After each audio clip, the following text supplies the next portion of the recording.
교재는 192페이지 제1회 실무 기출문제를 풀어보려고 합니다. 실무 기출문제는 2021년 7월에 출제되었던 즉 85회 기출문제를 2023년도 아이큐브 핵심 ERP 프로그램에서 문제를 풀어볼 수 있도록 구성을 했습니다. ERP 회계 시뮬레이션의 문제를 풀기 위해서는 기초 데이터가 있으셔야 돼요. 자, 기초 데이터는 나눔 클래스 자료실에 있는 걸 참조하셔서 다운받으시면 됩니다. 어떻게 다운을 받으시냐면 자, 인터넷 열으셔서 웹하드 치세요. 웹하드 치시고 www.webhard.co.kr로 접속합니다.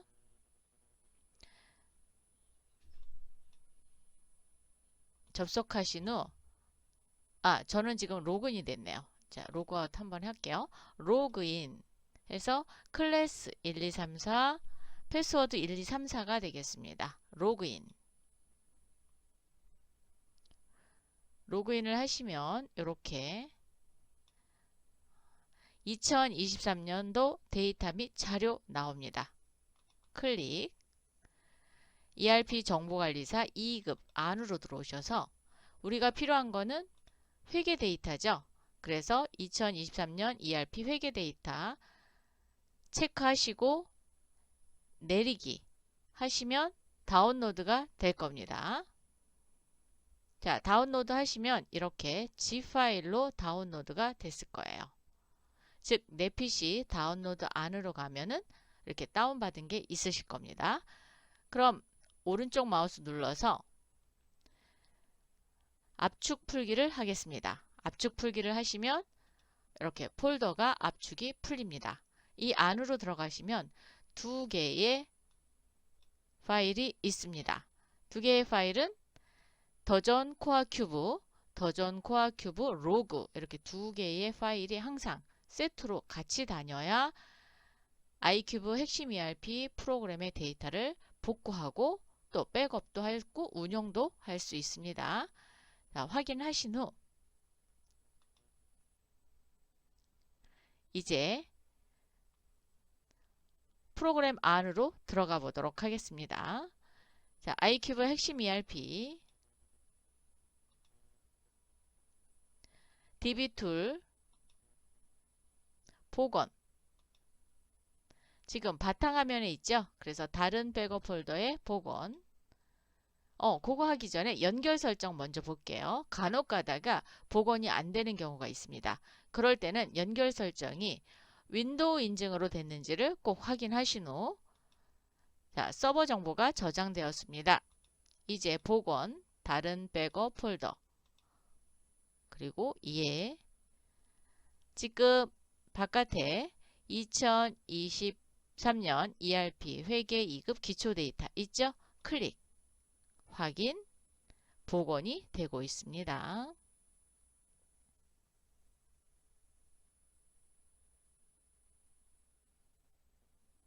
네, 복원 완료되었습니다. 그럼 닫으시고요. 아이큐브 핵심 ERP 더블 클릭 그러면 이렇게 여러분이 이제 푸실 수 있는 회사 코드를 눌러볼까요? 그러면 교재에 나와 있는 모든 문제를 풀어볼 수 있는 기초 데이터가 들어옵니다. 그 중에 1회니까 5501 주식회사 제1전기의 박윤서로 로그인 하겠습니다. 5501 주식회사 제1전기 박윤서 로그인 암호는 없습니다. 로그인 되시면 상단에 회사 이름과 사용자가 뜨게 됩니다. 이렇게 준비가 되셨으면 이제 1회 문제를 푸실 수 있는 준비가 끝났습니다. 그럼 시작해 보겠습니다.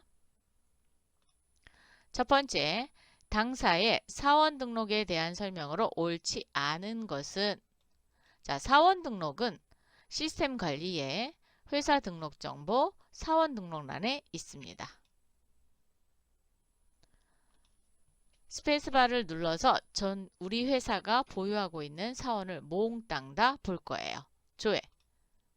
스페이스바 또는 딜리트 키 눌러서 빈 공간으로 놓은 후 조회 버튼 누르시면 됩니다. 첫 번째, 이민기 사원은 3001번 생산부 소속이다. 이민기 커져 갖다 놓으시고 생산부 소속이다. 오, 맞았네요. 동그라미. 두 번째, 입사일과 달리 퇴사일 입력은 시스템 관리자만 입력할 수 있다. 요 퇴사일은 시스템 관리자, 즉 사용자 권한 설정에서 요 시스템 관리를 여실 수 있는 분만 입력할 수 있습니다. 입사자는 누구나 다 입력하실 수 있는데 퇴사자는 조건을 걸어놨어요. 그래서 반드시 시스템 관리자만 입력할 수 있습니다. 이 권한을 가진 사람. 세 번째, 사용자 권한 설정 메뉴에서 메뉴 사용 권한을 부여받을 수 있는 사원은 총 3명이다. 자, 부여받을 수 있다라는 건 프로그램을 사용할 수 있어야 되겠죠. 자, 프로그램을 사용할 수 있는 여부는 여기입니다. 사용자 여부. 사용자 여부에서 여로 되어 있는 사람만 사용자 권한 설정 메뉴에서 메뉴 권한을 받을 수 있습니다. 근데 지금 몇 명이에요? 2명입니다. 그래서 틀렸어요. 네 번째, 박윤서 사원은 회계전표 입력 시 대차 차익이 발생하지 않으면 전표 상태는 승인으로 반영된다. 박윤서 커져 갖다 놓으시고요. 회계 입력 방식 볼게요. 회계 입력 방식이 수정 권한을 갖고 있네요. 자, 수정 권한을 갖고 있는 사람은 전표를 입력했을 때 대차 차익이 뜨지 않는 한 승인 전표가 발생됩니다. 그래서 맞는 설명이 되겠습니다. 답은 3번이 잘못된 설명이 됩니다.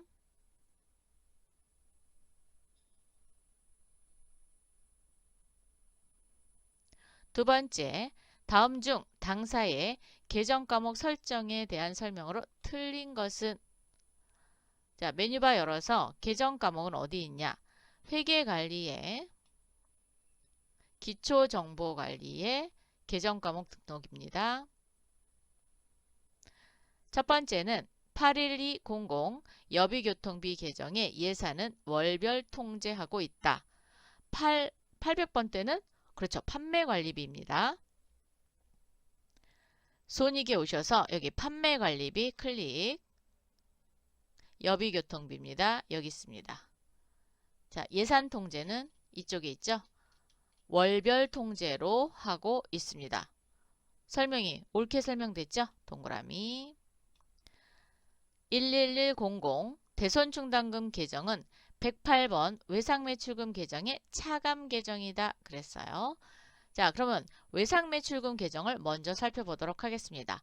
외상매출금은 당좌자산이죠.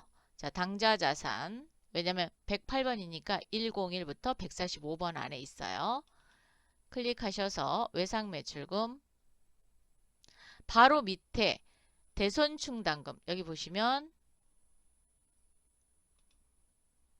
108번의 차감 계정은 109번입니다. 그럼 111번은 바드러움의 차감 계정입니다. 그러니까 설명이 잘못됐죠? 그래서 2번이 잘못된 설명이고요. 세 번째는 전표 입력 시 10301 보통예금 계정의 금융거래처 코드는 필수 입력사항이다 그랬습니다. 그럼 103 재예금이네요. 얘를 더블 클릭하시면 이렇게 10301 보통예금이 보입니다. 커져 갖다 놓으셨어요? 금융거래처 코드가 필수 입력사항이다 라는 건 여기 하단을 보시면 됩니다. 하단을 잠깐만 좀 올릴게요. 제가. 네. 금융거래처 차대변 필수입니다. 필수라는 건 입력을 하지 않으면 전표가 넘어가지 않는 거예요. 그래서 노란 값으로 결과값이 나옵니다. 나중에 입력하실 때 보면. 그래서 필수로 되어 있습니다. 설명 맞았죠? 네, 동그라미. 접대비, 판매관리비 계정은 세분화하여 관리하기 위하여 세목을 등록하여 사용하고 있다.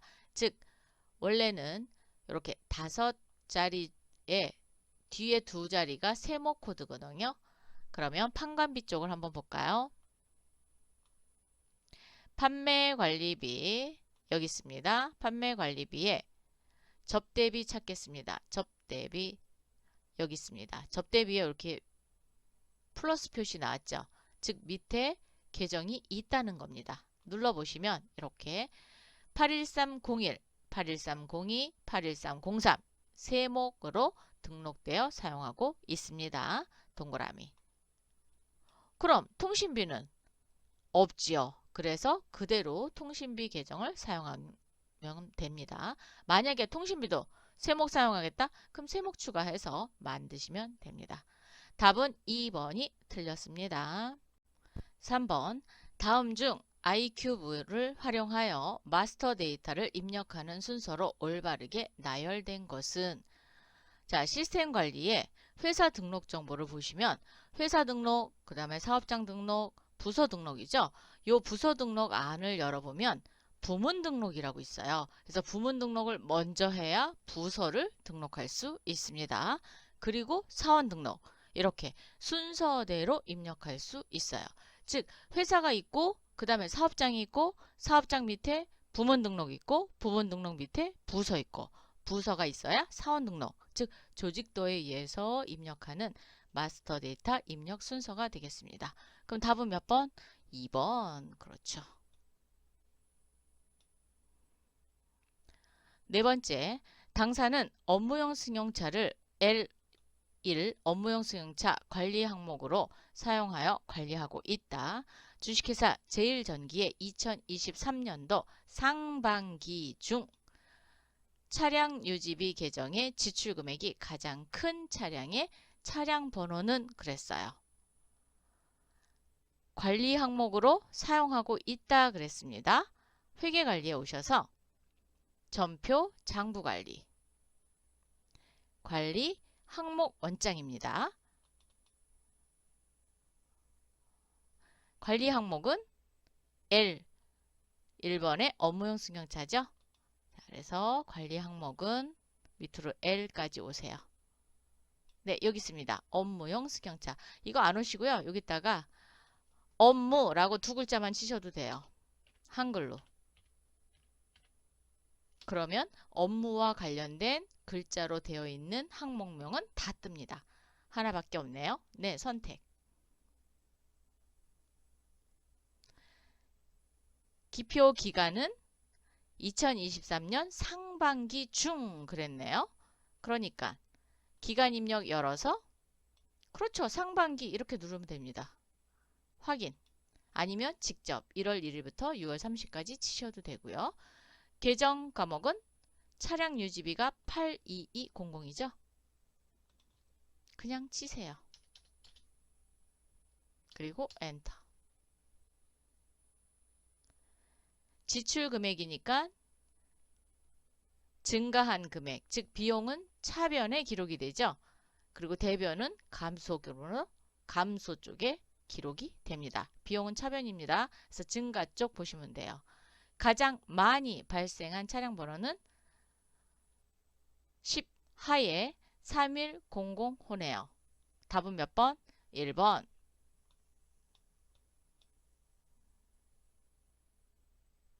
5번. 주식회사 제일전기의 2023년 상반기 중 상품의 매입 금액이 가장 큰 달은 언제입니까? 라고 물어봤어요. 즉 월을 비교하는 거죠. 어디 가는 게 제일 좋을까요? 총계정 원장. 맞습니다. 자, 회계관리의 전표 장부관리의 총계정 원장입니다. 월별로 볼게요. 자, 기간 입력 열어서 상반기 계정 과목 상품이죠. 도움표 열어서 여기다가 상품 코드를 아시면 그냥 코드를 입력하시면 되는데 모른다. 그럼 찾아야죠. 146번이네요. 조회. 상품은 재고 자산이죠. 그래서 차변에 발생합니다. 가장 큰 달입니다. 오, 4월 달이네요. 4월 달에 6,700만 원 매입했습니다. 답은 4번. 6번. 주식회사 제일전기에 5월 한 달 동안 발생한 현금의 출금액은 얼마인가? 현금 출납장 보시면 되겠죠? 회계관리의 전표, 장부관리, 현금 출납장입니다. 클릭.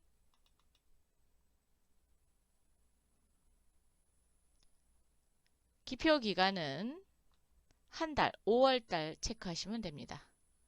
확인. 출금액은 얼마입니까? 그쵸, 출금액 요금연기입니다. 444만 원. 월계 보시면 되겠죠? 답은 그럼 몇 번이에요? 3번. 7번째, 2023년 하반기에 주식회사 제일전기에서 지출한 사무용품비, 즉 판관비 800번대란 얘기죠. 현금으로 지출한 금액은 얼마인가? 판관비 중에서 현금으로 지출한 금액이에요. 그럼 얘를 볼 수 있는 메뉴는 딱 한 군데밖에 없습니다. 1월계표. 그죠? 1월계표에서 보셔야 됩니다. 그래서 전표 장부관리의 1월계표입니다. 월계표 탭에서 가격 볼게요. 하반기 그랬습니다. 그럼 하반기 선택하시고요. 그럼 7월부터 12월 선택이 됩니다. 사무용품비, 판관비 쪽으로 오셔서 조금 더 내려올까요? 네, 사무용품비의 현금입니다. 이 금액입니다. 509만 원.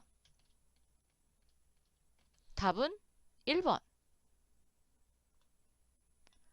전체 금액은 684만 원 중 509만 원은 현금으로 지출했고요. 나머지는 대체로 지출한 거입니다. 8번. 주식회사 제일전기는 2022년도에서 2023년도로 외상 매입금 잔액을 2월하였다. 다음 중 거래처별 외상 매입금 2월 금액으로 오른 것은 그랬어요. 자, 작년에서 올해로 넘어올 때 채권 2월 시키는 거죠. 시스템 관리에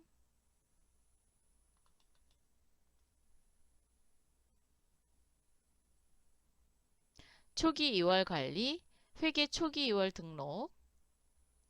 자, 재무상태표 열으셔서요. 외상 매입금 이렇게 찾으셔도 되고요. 또 하나는 회계관리에 전표 장부관리에 거래처 원장. 거래처 원장. 계정은 외상 매입금이죠. 계정에 외상이라고 두 글자만 치겠습니다. 엔터. 외상 매입금 25100이네요. 기표 기간은 1월 1일입니다. 1월 1일로 보시면 됩니다. 그리고 몽땅, 거래처 다 보셔야 돼요. 이렇게 해서 전기 2월 금액을 보셔도 되고 또는 회계 초기 2월 등록에서 재무상태표에서 외상매입금의 2월 금액을 보셔도 됩니다. 신흥전자 볼까요? 자, 신흥전자는 550만 원이네요. 틀렸죠? 주식회사 주한실업. 주한실업은 1060만 원입니다. 또 틀렸습니다. 주식회사 한동테크 3662만 3천원입니다. 틀렸죠? 주식회사 현강공업 9861만 5천원. 딩동댕 맞았습니다. 네, 그래서 답은 4번이 되겠네요. 9번. 주식회사 제일전기의 2023년 3월 말 결산 시 받으러움에 대해 1% 대손 충당금을 설정하려고 한다. 다음 중 회계 처리로 옳은 것은? 그럼 3월까지의 잔액을 확인해야 되겠죠? 합계잔액상표 보도록 하겠습니다. 결산 재무제표 관리 오셔서 합계잔액상표입니다. 2023년 03월 31일로 열어주시고요. 받으러 온 잔액에 2억 5천만 원입니다. 컴퓨터에 있는 계산기 불러내겠습니다. 2억 5천만 원 곱하기 몇 프로예요? 1%입니다. 1%는 250만 원이죠. 그런데 대손충당금을 설정하는데 대손충당금 잔액이 있으면 이것만큼 빼셔야 되죠. 150만 원 있습니다. 자, 그러면 빼기 150만 원은 100만 원만 설정하시면 되겠습니다. 이게 무슨 법이에요? 보충법입니다. 그래서 차변의 대손상각비 100만 원, 대변의 대손충당금 100만 원 이렇게 분개하시면 됩니다.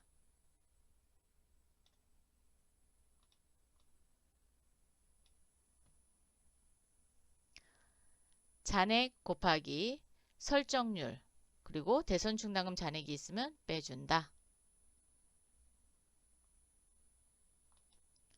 10번째, 주식회사 제일전기는 매월 고정적으로 지출되는 자금을 관리하고 있다. 다음 보기 중 2023년 7월에 고정적으로 지출되는 자금 과목이 아닌 것은 그랬거든요. 자, 메뉴바 조금 닫을게요. 너무 많이 열려서 잘 안 보이니까. 자금 관리 안에 일자별 자금 계획 입력이라는 메뉴를 클릭하겠습니다. 계획 연월은 7월 고정적으로 지급되는 자금 과목이 아닌 것은 그랬죠? 그래서 2023년 07월 고정자금 클릭.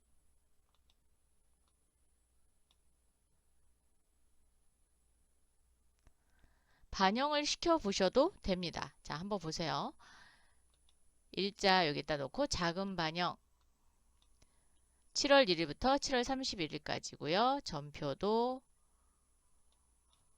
2023년 07월 01일 이렇게 해서 적용. 입력하신 기간으로 고정자금을 반영하시겠습니까? 예. 그러면 고정자금 반영이 성공적으로 완료되었습니다. 하면서 7월에 고정적으로 지급되는 자금 과목이 나옵니다.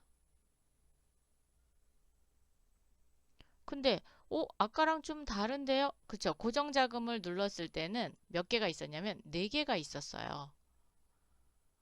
그런데 지금 3개밖에 반영이 안 됐죠. 그 이유는 차입금 상환 같은 경우는 기간이 끝났습니다. 기간이 끝났기 때문에 7월에 자금 계획에 들어오지 않는 거예요. 이럴 경우에는 고정자금을 눌러서 기간을 보고 찾으셔도 되고요. 아니면 직접 반영을 해서 들어온 자금 과목만 선택을 하셔도 됩니다. 자, 그러면 아닌 것은 그랬으니까 뭐예요? 과목이 이자 상환은 아니죠. 자, 그래서 답은 2번이 7월 달에 고정적으로 지출되는 자금이 아닙니다. 이렇게 해서 1회에 10번 문제까지 풀어봤습니다.